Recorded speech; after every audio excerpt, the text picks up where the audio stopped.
fake. And obviously it is reciprocated, and obviously that is the reason why you have a successful marriage. And I just think that that is such an important point.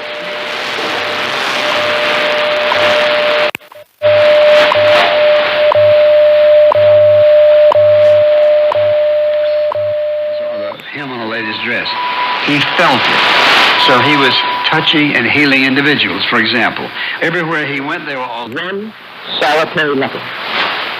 They make it easy with all their power, even today, on this disease of leprosy. I think you will come to send the messenger of the covenant, whom you will desire will come, says the Lord Almighty. But this is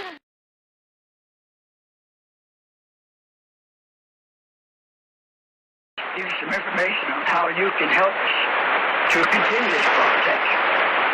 One way is to contact us.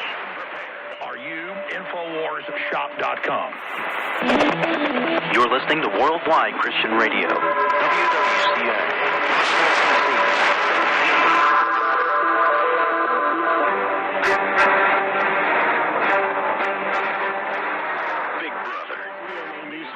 I'm Charles Prin. A Spanish pro-life leader says the trial of a local abortion doctor will have an impact far beyond the borders of Spain. In the Bible, right? Wrong. In America's Perils, a repeat of the Gideon story, Pastor Peter J. Peters reveals what happened to Israel of old is happening to America today. America's Perils explains